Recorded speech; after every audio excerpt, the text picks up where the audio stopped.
Hello, నేను CS రావు. ఆంధ్రప్రదేశ్లో కొత్త ప్రభుత్వం ఏర్పడబోతుంది.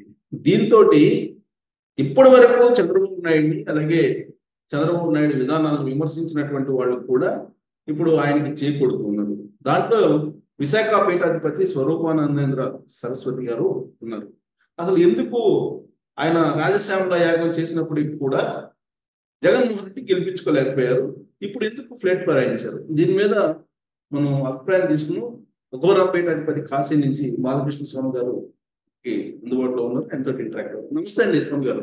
జన్మనిచ్చిన తల్లిదండ్రులకు నమస్కరిస్తూ విశ్వేశ్వర కరుణాకటాక్ష సిద్ధిరేస్తూ చెప్పండి. స్వామి గారు వినుంటారు, స్వరూపానందేంద్ర ఆయన రాజశ్యామల యాగం చేసిన వాళ్ళందరూ గెలుస్తారు అని చెప్పి చెప్తూ ఉంటారు ఆయన. మరి ఆయన ఏమో ఇప్పుడు రాష్ట్రం సుభిక్షంగా ఉండటానికి చంద్రబాబు నాయుడు గెలిచారని చెప్పి చెప్తున్నారు.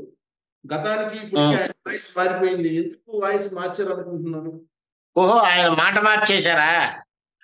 మీరు ఇందాక అన్నారు కదా స్వరూపానంద గారు మాట మార్చేశారు అని. ఇక్కడ ఫస్ట్ నుంచి మాట్లాడుకోవాల్సి వస్తుందండి. ఈ టాపిక్ మాట్లాడాలంటే ఈయన ఫస్ట్ జగన్మోహన్ రెడ్డి గారిని క్రైస్తవ మతంలో నుంచి హిందూ మతంలోకి తీసుకొస్తాను అని చెప్పి ఏదో నది దగ్గరకో మురికాలవ దగ్గరకో తీసుకెళ్ళాడు. అది స్నానమే చేశారా, నెత్తి నీళ్ళే చల్లారా తెలియదు, కానీ మొత్తానికి హిందూ మతం అనేటువంటి ఒక స్టాంప్ వేశారు జగన్మోహన్ రెడ్డి గారికి. మీకు గుర్తుందో లేదో? ఆ తర్వాత ఆ ఇంపాక్ట్ కేవలం హిందువుల ఓట్లని కొల్లగొట్టడానికే అనేది విషయం మాత్రం బాగా అర్థమైంది నాకు. ఎందుకు చెప్తున్నానంటే ఈ మాట, ఆ తర్వాత ఎప్పుడూ కూడా హిందూ దేవాలయాలకి వెళ్ళిన దాఖలాలు లేవు. హిందూ మతం గురించి, హిందూ దేవాలయ ధ్వంసం చేస్తున్నప్పుడు గురించి కానీ ఎవరు, ఈవెందో ఆ స్వరూపానంద గారు కూడా మాట్లాడలేదు, ఎవరు మాట్లాడేది. బేసిక్ గా బిఫోర్ వెళ్ళారంటే స్వరూపానంద గారు విశాఖపట్నంలో ఈ బ్యాడ్మింటన్స్ ఉంటాయి చూసారండి, వాటికి నెట్స్ వెళ్ళేవాళ్ళు. ఐ థింక్ ఆయన పేరు ప్రభాకర్. పూర్వాశ్రమంలో శారదా పీఠం, విశాఖ శారదా పీఠం అనేటువంటిది స్థాపించి, ఏదో ఒక పీఠాన్ని స్థాపించినప్పుడు పూర్వనామం వదిలేసి ఆశ్రమాన్ని స్థాపించినప్పుడు ధర్మాన్ని ప్రబోధించాలి, కానీ ఇలా రాజకీయ నాయకుల దగ్గరకి చేరి చెక్కబదని చేయటం అనేటువంటిది నాకు తెలిసి కరెక్ట్ కాదు. ప్రతి విషయంలోనూ కూడా అది మొన్న ఈ మధ్య ఒక వీడియో కూడా చూశాను. ఆకులు గోడలు చెట్లు ఇవన్నీ జగన్మోహన్ రెడ్డి గారే ముఖ్యమంత్రి కావాలి అని అనుకుంటున్నాయి. అంటే ఈ చెట్లు ఆకులు కొట్టేసినప్పుడు జగన్మోహన్ రెడ్డి గారు ఆ కొత్త అని చెప్పలేదా స్వరూపానందకి? అసలు ఏ ఉద్దేశంతో ఈయన రాజశ్యామల యాగం ఒకటి చేయించాడు? దేని పర్పస్ చేయించారు? ఇంకొక 30 ఏళ్ళు ముఖ్యమంత్రిగా ఉంటాడు జగన్మోహన్ రెడ్డి గారు అని. ఈయన వస్తే జగన్మోహన్ రెడ్డి గారు పురోహితులకి, దేవాలయాల్లో పనిచేసేటువంటి పురోహితులకి జీతమత్యాలు ఒక నైవేద్యానికి సంబంధించి ఒక 7,000 8,000 చేస్తారు. ఆల్రెడీ అంతకు ముందు చంద్రబాబు నాయుడు గారి హయాంలో 7,000 ఉండేది, ఇంకా పెంచుతారు అనే ఉద్దేశంతో ఈయన మాట్లాడతాడేమో అనుకుంటే ఏమీ మాట్లాడలా. ఆ తర్వాత అంతర్వేది దహనమైనప్పుడు కూడా స్వరూపానంద నోరెత్తి మాట్లాడలా. అసలు వీళ్ళకి రాజకీయాలు ఎందుకండి? స్వామీజీగా ఉండాలి అని అనుకున్నప్పుడు ధర్మాన్ని ప్రచారం చేయడానికి మాత్రమే వీళ్ళు ఉండాలి. రాజకీయాలకి, పొలిటికల్ కి సంబంధం ఉండకూడదు. లేదు నేను పొలిటికలే మాట్లాడతాను అనుకున్నప్పుడు పీఠాలు పెట్టకూడదు.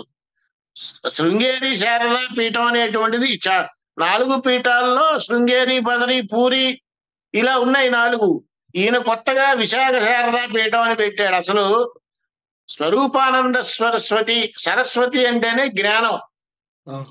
జ్ఞానాన్ని నలుగురికి బోధించి ధర్మాన్ని 4 పాదాల మీద నడిపించాలి, ధర్మాన్ని 4 పాదాల మీద నడిపించి ప్రజలని ఒక సవ్యమైన మార్గంలో నడిపించాలి అనే ఉద్దేశంతో ఉండాలి. కానీ ఇలా జగన్మోహన్ రెడ్డి గారిని అది మురికాలువలో ముంచాను, హిందువుని చేశాను, ఆ ఫోటోలు మాత్రం పబ్లిక్ చేసి ఎంత దారుణానికి ఒడిగెట్టాడంటే ఈయన.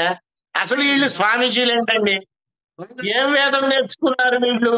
ఏం ఇంకోటి ఏంటంటే మాట్లాడగలుగుతారు? ఇంకోటి ఏంటంటే నాకు స్వామి తెలిసి గారు, ఇప్పుడు ఆయన ఏమండి నిన్న మాట్లాడుతూ ఇంకోటి కూడా అన్నాడు.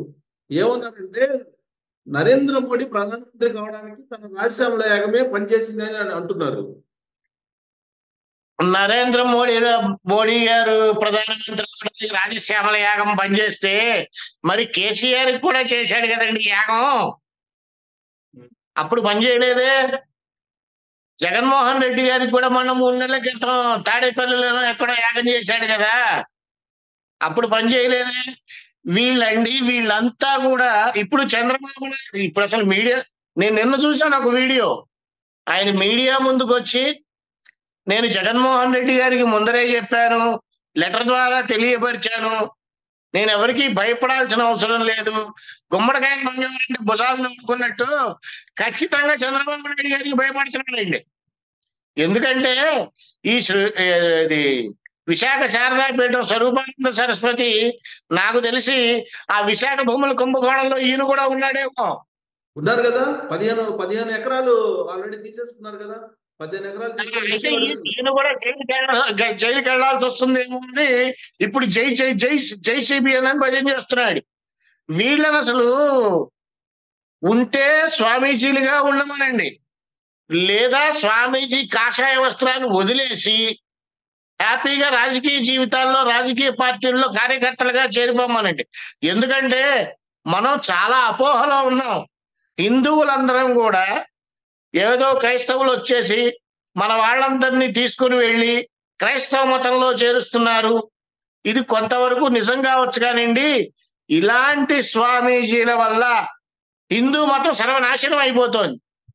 ఇలాంటి వాళ్ళని అసలు నమ్మకూడదండి. ఈయన ఏ జైలుకి వెళ్తాననే భయమో ఏమిటో తెలియదు కానీ నిజంగానే ఈయన భగవంత్ ఆ సిబిఎన్ గారు లోపలేయటం అంటూ జరిగితే చట్ట ప్రకారమే విత్ ఇన్ ద ఫ్రేమ్ లోపలేయటం అంటూ జరిగితే వీళ్ళందరితో పాటు ఈయన కూడా ఉచలెక్క పెట్టాల్సి వస్తుందని చంద్రబాబు నాయుడు గారి భయం చేస్తున్నాడు.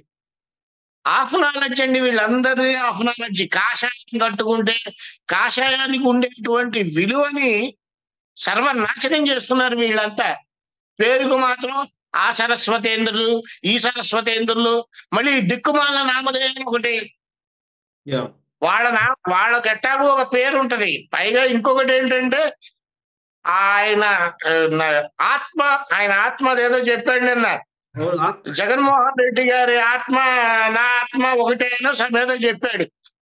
ఆ ఆత్మ ఒకటైనా ఈయనట్ట బతుకున్నాడు, సస్తనే కదా ఆత్మ అయ్యేది.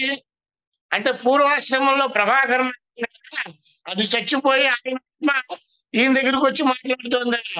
ఏదో పిచ్చి పిచ్చి మాటలు మాట్లాడేయడం, ప్రతి ఒక్కళ్ళు మీడియా దగ్గరికి రావడం. అసలు ఈయనకి ఏమీ రాదండి. ఈయనకి కూడా ఏం వచ్చండి.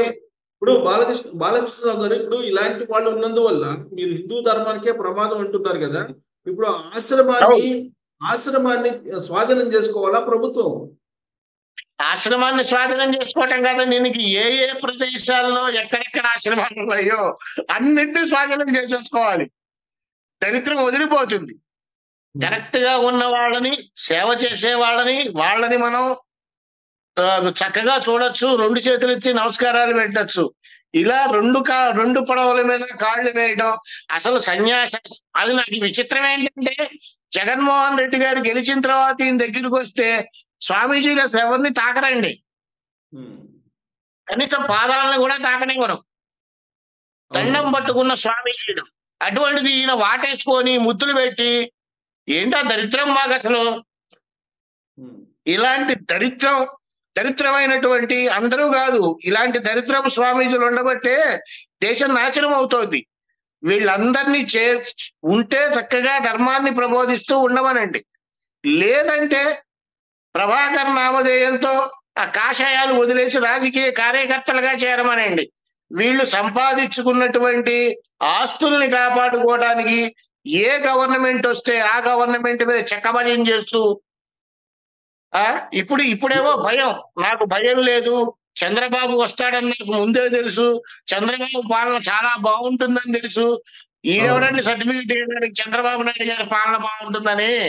ఆయన వచ్చిన వెంటనే అన్ని పనులు ప్రమాణ స్వీకారం చేయక ముందే మొదలు పెట్టాడు ఆయన.